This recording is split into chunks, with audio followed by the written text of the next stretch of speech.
اعوذ باللہ من الشیطان الرجیم بسم اللہ الرحمن الرحیم الذین ان مکناہم فی الارض، وہ لوگ کہ جنہیں اگر ہم زمین میں تمکن عطا کر دیں، یہ وہی لفظ ہے کذالک مکننا لیوسف، سورہ یوسف میں 2 مرتبہ ہم پڑھ چکے ہیں۔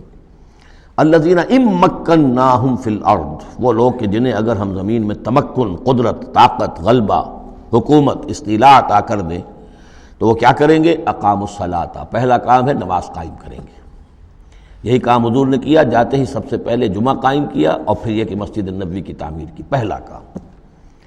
وآتوا الزکوٰۃ، زکوٰۃ ادا کریں گے، آتوا الزکوٰۃ اور دیں زکوٰۃ، اقاموا الصلاۃ وآتوا الزکوٰۃ اور دیں گے وہ زکوٰۃ، اور یہ کہ زکوٰۃ کا نظام قائم کیا جائے تاکہ جو بھی معاشرے کے اندر پسماندہ طبقے کے پاس جن کے ہاں احتیاج ہے ان کا بھی کفالت کا بندوبست ہو۔ وَأَمَرُوا بِالْمَعْرُوفِ، اور وہ نیکی کا حکم دیں گے، وَنَهَوْا عَنِ الْمُنکَرِ، اور بدی سے روکیں گے، وَلِلَّهِ عَاقِبَةُ الْأُمُورِ، اور تمام معاملات کا بالکل آخری انجام تو ہے تو وہ تو ظاہر ہے کہ اللہ ہی کے ہاتھ میں ہے، اللہ کے قبضہ قدرت میں ہے۔ اس کو ہم یہ کہہ سکتے ہیں ایک اعتبار سے کہ گویا یہ نبی اکرم صلی اللہ علیہ وسلم کا مینیفیسٹو تھا۔ مینیفیسٹو ایک تو ہمارا آج کا تصور ہے کہ انتخابات میں جو پارٹیاں حصہ لیتی ہیں وہ اپنا اپنا پروگرام دیتی ہیں، لیکن اس سے علیحدہ کر دیجئے۔ لیکن چونکہ حضور، اگر یہ روایت صحیح ہے کہ یہ آیات نازل ہوئی ہیں جبکہ حضور تشریف لے جا رہے ہیں مکے سے مدینے کی طرف ہجرت کے سفر پر، تو اللہ کے علم میں ہے کہ اب آپ کا جو وہاں داخلہ ہونے والا ہے وہ تو ہوگا ایک بے تاج بادشاہ کی حیثیت سے، جاتے ہی آپ کو وہاں اللہ تعالیٰ کی طرف سے اختیار اور اقتدار مل جائے گا۔ تو جب یہ صورت ہوگی تو کیا کریں گے یہ؟ ان کی پرائرٹیز کیا ہوں گی؟ تو جیسے کہ جماعتیں کہا کرتی ہیں کہ ہماری حکومت بنے گی تو ہم یہ کریں گے، تو گویا کہ یہ ہے وہ ہمیشہ کے لیے اہل ایمان کا جو سمجھیے کہ اللہ تعالیٰ کی طرف سے دیا ہوا ان کا مینیفیسٹو ہے۔ الذین ان مکناہم فی الارض اقاموا الصلاۃ وآتوا الزکوٰۃ وامروا بالمعروف ونہوا عن المنکر وللہ عاقبۃ الامور۔ یہ آیات خاص ہیں۔ اب دیکھیے پھر وہی جو مکی صورتوں کا مضمون ہوتا ہے بالکل انداز جو ہے وہ بدل جائے گا۔ یہ آیات ہیں اثناء سفر ہجرت کی، یا ہو سکتا ہے کہ مدینہ پہنچ کر نازل ہوئی ہوں، لیکن یہ مکی صورت میں رکھ دی گئی ہیں مناسبت کے اعتبار سے کہ جہاں حج کے یہ افعال بیان ہو رہے مناسک حج، اس کے ساتھ ہی ان کو شامل کر دیا گیا۔ اب وہی جو عام مکی مضامین ہیں مکی صورتوں کے وہ شروع ہو جائیں گے۔ وَإِن يُكَذِّبُوكَ فَقَدْ كَذَّبَتْ قَبْلَهُمْ قَوْمُ نُوحٍ وَعَادٌ وَثَمُودُ۔ اور اے نبی اگر یہ آپ کو جھٹلا رہے ہیں تو آپ سے پہلے بھی جھٹلایا ہے قوم نوح نے، قوم عاد نے، قوم سمود نے، قوم ابراہیم و قوم لوط، ابراہیم کی قوم نے اور لوط کی قوم نے، واصحاب مدین اور مدین والوں نے، وکذب موسیٰ اور موسیٰ کی بھی تکذیب کی گئی تھی، فاملیت للکافرین، تو میں نے کافروں کو کچھ ڈھیل دی، مہلت دی، ان کی رسی دراز کی، ثم اخذتہم، پھر میں نے ان کو پکڑ لیا، فکیف کان نکیر، تو میری پکڑ کیسی رہی، کیا حشر ہوا قوم نوح کا اور قوم ہود کا اور قوم صالح کا۔ ان تمام اقوام کے جو حالات ہیں وہ قرآن مجید میں بار بار آ چکے ہیں۔ فَكَأَيٍّ مِّن قَرْيَةٍ أَهْلَكْنَاهَا، تو کتنی ہی ایسی بستیاں ہیں، آبادیاں ہیں جن کو ہم نے ہلاک کیا، وَهِيَ ظَالِمَةٌ، اور ہلاک یوں ہی نہیں کر دیا، وہ ظالم تھی، گناہ گار تھی، ان میں گناہ اتنا پھیل گیا تھا، شرک اور کفر کا اتنا دور دورہ ہو گیا تھا کہ گویا کہ وہ ایسے ہی تھا جیسے انسانی جسم کا کوئی حصہ اگر گل جائے تو اس کو کاٹ دینے ہی میں عافیت ہے، ورنہ پورے جسم کے لیے وہ چیز جو ہے وہ مضر ہوگی۔ ایمپوٹیشن ہو جاتی ہے، ہاتھ کا، آرم کا ایمپوٹیشن ہو گیا، پیر کا ایمپوٹیشن کر دیا گیا کہ اتنا گل سڑ گیا ہے کہ یہاں سے متعفن مواد جو ہے اگر خون میں جذب ہو کر پورے جسم میں جائے گا تو پوری جان جو ہے اس کی ہلاکت کا اندیشہ ہے۔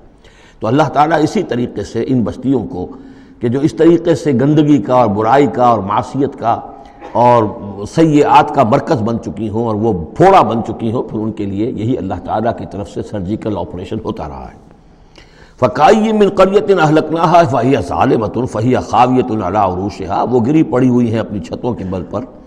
وَبِئْرٍ مُعَطَّلَةٍ، کتنے ہی کنویں ہیں کہ جو بند پڑے ہوئے ہیں، بڑی محنت سے لوگوں نے اپنے اپنے زمانوں میں کھودے ہوں گے، ان سے پانی پینے والے لوگ ہوں گے یا جمگھٹے رہا کرتے ہوں گے لوگوں کے، اب معطل پڑے ہوئے ہیں۔ وقصر مشید، کتنے ہی محل ہیں جو ان میں بڑی گچکاری کی گئی ہے، بہت انہیں مضبوط بنایا گیا ہے۔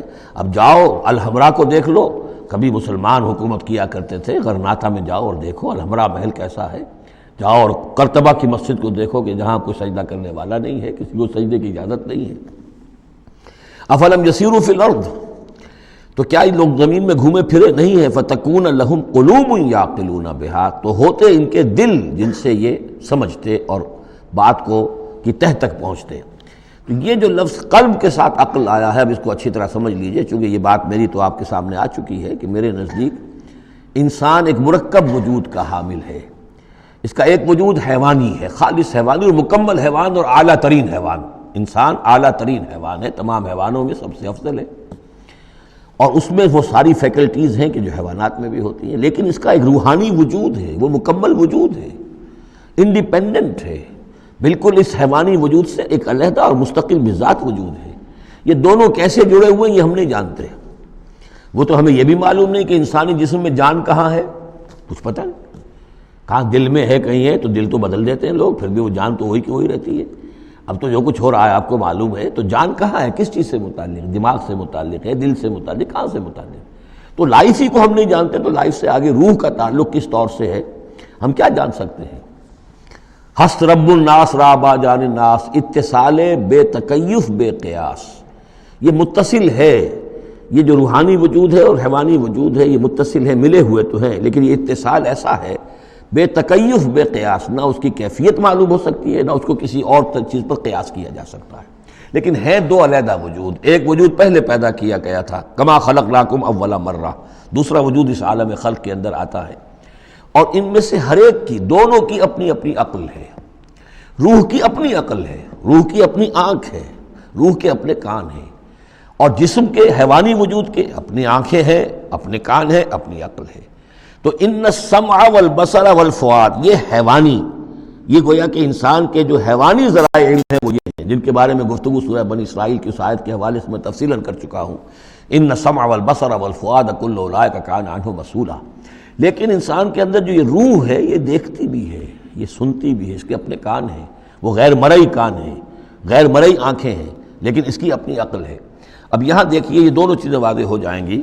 فَتَكُونَ لَهُمْ قُلُوبٌ يَعْقِلُونَ بِهَا، تو ہوتے ان کے دل کہ جن سے یہ بات سمجھتے، او آذان يسمعون بها، یا ہوتے کان جن سے یہ سنتے، فَإِنَّهَا لَا تَعْمَى الْأَبْصَارُ وَلَكِنْ تَعْمَى الْقُلُوبُ الَّتِي فِي الصُّدُورِ، اس لیے کہ آنکھیں اندھی نہیں ہوا کرتی، دل اندھے ہو جاتے ہیں جو سینوں کے اندر ہے۔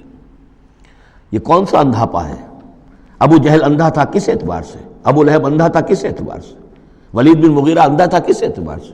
ان کی آنکھیں تو اندھی نہیں تھی، ان کے دل اندھے ہو گئے تھے، ان کی روحیں اندھی ہو گئی تھی، ان کے اوپر اپنی دنیاوی اغراض، اپنی ضد، اپنی ہٹ دھرمی اور اپنے تکبر اور اپنے جو بھی ان کے اندر عصبیتیں تھیں، اس کی وجہ سے اس طریقے سے ان کے اوپر پٹیاں پڑ چکی تھی کہ وہ روح نہ دیکھتی تھی نہ سنتی تھی۔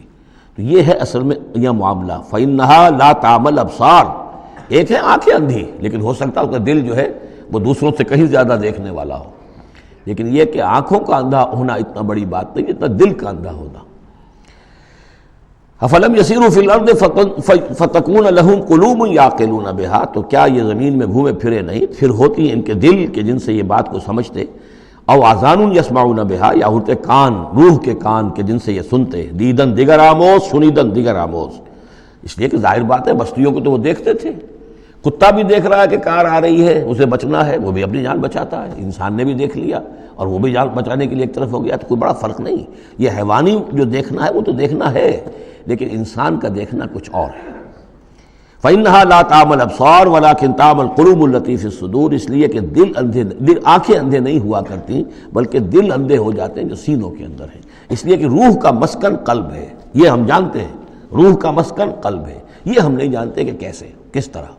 بہرحال دل کو آپ اگر کہیں کاٹیں گے پیٹیں گے تو کہیں وہ آپ کو اس میں روح نظر نہیں آئے گی، وہ غیر مرئی شے ہے، لیکن تعلق اس کا جو ہے وہ قلب انسانی کے ساتھ ہے۔